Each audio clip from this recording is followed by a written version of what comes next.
Hey guys, Matt from EBMX here. We've had a lot of questions come through from you guys about some of the high-end bikes that we sell. So I've got a review I'm going to do on 3 of the top-of-the-range e-motos. So we've got a CZEM Drill 1, we've got a fully modified Sur Ron Light B, and we've got a 14 kilowatt Boxxbike Valkyrie. So we're going to run through a handful of tests with these bikes and try to sort of pair them up against each other the best we can. If you guys have any questions and this video doesn't answer them, leave a comment in the video and we'll get back to you guys. Thanks. So the first test that we were doing was power delivery. And in my opinion, the Boxxbike here, it's running 14 kilowatts, it's got a domino throttle, and out of all 3 of the bikes, just the way the tuning is done on this motor, combined with the drivetrain, it's got a really small chain compared to the rest of them that's super high strength. It's off of a go-kart, and it's just extremely quiet as well. But the way the power is done on this bike is super manageable. There's 4 different power modes for using the throttle. Each one is progressively ramped up stronger and stronger, which gets easy to find a good ride position, and there's just plenty of power. In the top modes, this thing will throw you off the bike if you give it full throttle. But it's absolute blast, and there's always plenty of power there. It's super smooth to ride. Second place bike for this category is the modified Sur Ron. This bike is nearly nothing like what a stock Sur Ron is. Right now this is running 15 kilowatts. The tune is done by Bruno Power, and it is absolutely brutal. This thing is pulling about 800 phase amps and is insane to ride. It's set up with 9 different power modes at the moment, and off-road, I think I don't normally get out of mode 3 because it's just too much to handle, but a tremendous amount of fun. Can be a bit much, a bit hard hitting at times, but you can just set it down into a lower mode and it goes really well from there. Drill 1 comes in last on the power delivery. For just a couple reasons for me. At high speeds, high power, it's absolutely plentiful in the power range. It's about 15 kilowatts, and the high-end, high-speed is really good, but the low speed and low torque riding can be improved upon, I think. We're working with the guys at CZEM, and I know we're going to have a play around with how the tuning is done. I guess luckily on all these bikes and e-motos in general, it's really nice to know that the whole bike's dynamics and power can be changed by just playing around with the motor controller rather than a gas engine where you've got to actually make some serious modifications. So I think once we get a few bugs worked out for why it's just a little slow down low, this thing will definitely be in a different position on this test. It's a really good bike to ride. The second test we were looking at is the suspension setup on these bikes. So for me, the modified Sur Ron takes the cake on this one. I guess luckily I was able to sort of put whatever suspension I wanted on this bike when I was modifying it, so that's probably why I really like it. But it's got a Marzocchi Bomber 58 front fork, and it's got a RockShox Vivid rear coil. And the combination of the suspension is amazing. It's super plush through the whole range. It puts up with jumps really well. Hard to bottom it out when it's set up right, and over the quick sort of bumpy stuff, it's super responsive. Plenty of tuning. I didn't go with a Fox 40 because I felt like the Bomber was enough tuning for me. I didn't need high and low speed. Sort of a good middle ground. But the stock suspension that's on Sur Rons, in my opinion, is pretty hideous. It does not put up with any sort of extreme riding. It's definitely an upgrade that needs to be done on these bikes. But the way this one's set up now, really good to ride. The Drill 1 comes in second. But I'm quite impressed with the way that CZEM has set the drill up. It's got an Elka rear shock, Manitou Dorado front fork, and they work really well. Like, as a stock offering for a bike, I'm really happy that they went with pretty high-end componentry, because there's just one more thing then you don't have to worry about replacing. I think the drill has really done well in just putting together a full sort of performance bike from the get-go, that you really don't need to modify anything. You can hop on and ride this thing hard. It goes really well. The suspension it's a bit harder and a little more harsh than the setup on the Sur Ron. Performs nearly as well off-road, just the feel of it is a little more firm. when it's sort of set up to be able to take the sort of big hits and drops that I like to ride on. But yeah, overall suspension setup is really good on this bike. The Boxxbike, my opinion, comes in last on this one. I was pleasantly surprised with the Sun Tour Rux 38 front forks. I thought they were just gonna be sort of flimsy. I thought they might not have a good feel, but they're really quite a plush fork. They do a really good job. However, the rear was a DNM coil, and as it was set up stock, it had a 450-pound spring, and just literally with my weight sitting on the bike, if you want to sag at about 20%, this thing was probably 60, 70, maybe even 80% sag. It was just nearly bottomed out. I put in a 600-pound rear spring from RockShox. It's definitely helped firm it up some, but it probably could even go more firm. So just in the fact that I had to play around with this one from the stock configuration, and the rear still is a bit soft, is why this one's sitting where it is in the test. The next thing that we were looking at was wheels and tires, and the drill one definitely walked away with the win in this category. The stock offering that I got on the drill is a really great setup. So there's 3 options on the drill ones. You can get a 1919 front rear, you can get a 2119, which is what I have here. You can also get a 1916 rear. And the 1916 rear is really nice. You get a fat tire in the rear.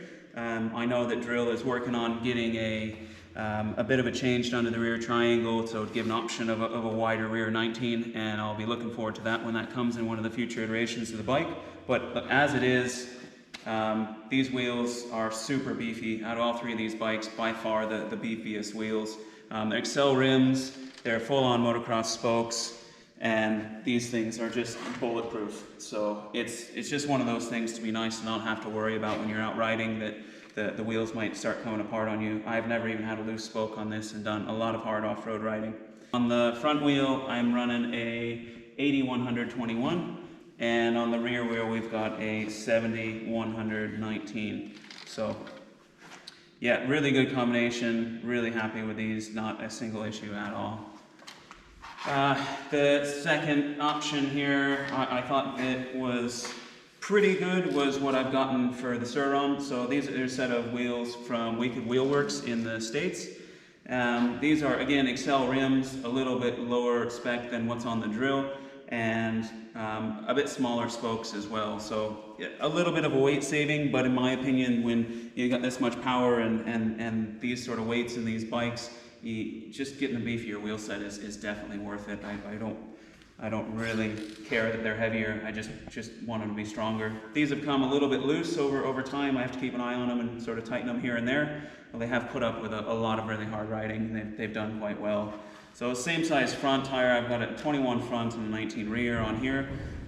Same size front as the drill, the 80-121. And on the rear, on the rear here, I've got a Michelin Starcross 5, which is a really great tire. I love this thing, and it's a 190-19.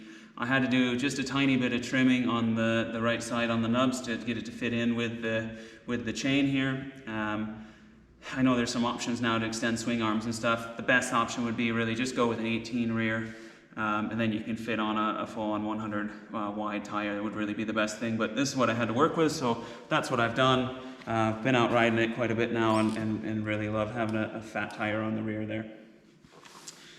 The last place here, although it's kind of a different category as well, is the Boxxbike. So Boxxbikes run on mountain bike wheels, so they're 27.5-inch rims, mountain bike tires, sort of mid-range on the rim quality. There's been a few issues with broken spokes, loose spokes, but again, they are a mountain bike product, whereas we're sort of a lot closer to motorcycles on these other 2. And this is a lot closer to a mountain bike than these other 2 as well. But yeah, I just think that we could probably, because of the weight of this bike, we could probably get a little beefier wheel set, and it definitely wouldn't hurt anything. So looking at the overall stealth factor of these bikes, the Boxxbike definitely takes the win there. When you're riding this thing around, people often think that you're riding just a big mountain bike. If they know what they're looking at, they think you're riding an electric mountain bike. and nobody knows that when they think you're riding a 250 watt bike, you're riding one with 14,000 watts. So you're over 50 times more powerful than your normal pedal assist bike, and you have a throttle. So no question, this thing walks away with the win. The combination of this go-kart chain that's on there, and then you've got a separate drivetrain chain for your mountain bike shifter on the other side. It nearly makes no noise when it rolls, super quiet, super stealthy, as well as if you're on the road or going anywhere else, you can be pedaling along and it just looks like you're pedaling your bike. So if you want to blend in, not stick out with what you're doing, take it on the trails or wherever, the Boxxbike is hands down the winner on the stealthy factor there. These other two, pretty close in between them. There's no kidding around what they are. They're definitely like a miniature motorcycle. They've got foot pegs, they've got dirt bike tires, and they definitely look like dirt bikes. Noise-wise, the Sur Ron is just slightly quieter than the Drill. It's got a belt drive reduction here, and then obviously the chain on the other side, whereas the Drill has got a chain reduction gearing. It's a little noisier than the belt. It has to be tightened up every now and then, but like I think both of these sort of a tie for stealthy, and they don't sound like two-stroke or four-stroke. They're super quiet, and you definitely sneak up on people on the trails, so you might want to put a bell or something on there just to make sure you don't startle people. But they're kind of nowhere in the league of what the Boxxbike is, because they don't look like a bicycle, and they don't really sound like one either. Right, all important pricing on these bikes is definitely something people are interested in. Now, quite a few comments of people wanting these things to be cheaper, but like in the end of the day, you do get what you pay for. None of these bikes are cheap, but they're all extremely high performance bikes. And you know, if this is what you're in the market for, you're gonna have to pay for what you get, I guess, but you do get a lot with what you pay for. So the Drill, in my opinion, it takes the win, just because the way it's put together as a stock offering is a really comprehensive bike. This thing has got everything you need. There's no modifications need to be done to get out and really hit the trails hard with this bike, and you don't have to be concerned with it falling apart anywhere as well. So the Drill set up with this sort of configuration with these wheels, in Australian dollars is about $15,750, plus or minus a little bit depending whether you want a fast charger or where it needs to be shipped to. But yeah, just under $16,000 for the Drill. I think it's actually a really good buy for what you're getting with this bike. Second place for me would be the Sur Ron. Now I know you can go out and you can buy an off-road Sur Ron for $6,000, but this one would cost you over $16,000 to build, so it's going to cost more than the Drill. For me, over the last sort of year and a half, building this bike with COVID and everything else we've been dealing with was extremely hard to track down a lot of the parts. This bike has got a new battery, so it's got a Lightspeed 72 volt battery. It's got an ASI BAC 8000 controller. Obviously new wheels, new suspension, new handlebars, new foot pegs, new mud guards. Essentially the only thing stock with this bike is the frame and the motor. Everything else has been replaced. I think that Sur Ron's done a great job on the frame and the motor, but like if you want to ride these things hard, you really need to start changing things around. And if you want to get a bike that's just from the factory, ready to go with the warranty and everything, you're going to go with the Drill. If you want to play around and have a project to do, you can get a Sur Ron. It's definitely a fun project, but it can take sometimes a lot of time, and definitely it gets quite expensive upgrading all these components individually. But again, you do wind up with a really cool product in the end of the day. But I think the comprehensiveness of the Drill one takes the win. And sort of sitting down at the bottom for me at the moment is the pricing on the Boxxbike. Really cool bike, really capable bike, nice sort of lightweight compared with the other bikes, but the pricing is up there as well. So the Boxxbikes for the 14 kilowatt models in Australia are sort of plus or minus $20,000. They come with a little bit maybe different setup on some of the suspension. There's a few options. It's just sort of dependent on what is available in the world when they're trying to build these. Yeah, it is quite expensive compared to the other two bikes. But if it's what you're after, having a pedal bike, having something super stealthy, and having something that's got an extremely powerful, well-tuned 14 kilowatt motor, then this is the bike for you. Again, tremendous amount of fun, but you definitely pay for it with the Boxxbike. All right, a few sort of more comments in closing here, guys. Another question we get is how long can you ride these bikes? And that's a hard question to answer. It really is down to how you're riding the bikes. So the Sur Ron and the Drill 1, I've been out for 2.5 hours on these bikes riding, sort of cruising along in the mid-power modes, on trails that are technical, just taking my time, having fun. I've also managed to blow through these batteries in, just around an hour's time. It really depends how fast you're riding, what sort of course you're riding on. If you have it in the highest power mode and you've got your throttle pinned back the whole time, you're going to be burning through the battery. But you don't really get that many opportunities to do that, especially if you're riding in the woods and on technical tracks. So it's never been an issue for me. I find an hour and a half, sort of 2 hours, that's a pretty good ride, and I'm absolutely tuckered by the end of it. So for me, that's fine. The Boxxbike's got a little bit less range. It's obviously a little bit of a lighter bike. The Boxxbike's weighing in at just under 40 kilos, at 39.8 when I weighed it. The Drill 1 was weighing in at 57.5 kilos, and I weighed the Sur Ron in here, and it weighed in at 62 kilos. So pretty good weight difference between the bikes there. You can definitely feel it on the Boxxbike. The Boxxbike feels a lot lighter and more nimble, a lot more like a mountain bike. Obviously, it's got the pedals and everything there as well. The range on the Boxxbike, it'd probably knock off 45 minutes or so to these other bikes, depending on the terrain you're riding in. But again, plenty enough range, and you've also got a set of gears and pedals there. If you ever got yourself stuck, you just pedal your way to get to your vehicle or to get home, and that's really not a problem.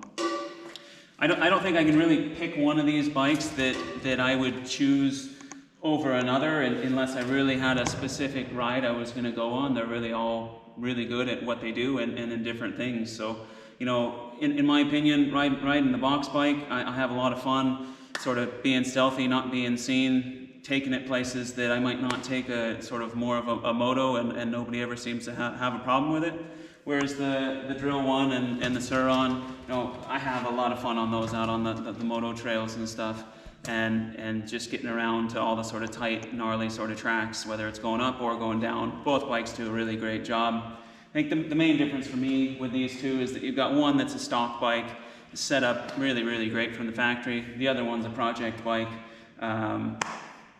Comparable sort of levels of performance, but just a different way of doing it. So if you want a project bike, get a Sur Ron, and we can help you guys with all the controllers. We've got Bruno Power doing the tunes on these things, and we can set you up with all the power you need. If you want something that's got a factory warranty, that's good out of the box, go ahead and get yourself a Drill 1. And if you want something super stealthy, if you're more of a mountain biker, you're used to the pedal platform, the Boxxbike might be the one for you. So, look, I hope you guys got a bit out of this video. If you have any questions, like I said, just throw a comment there, and we'll come back to you.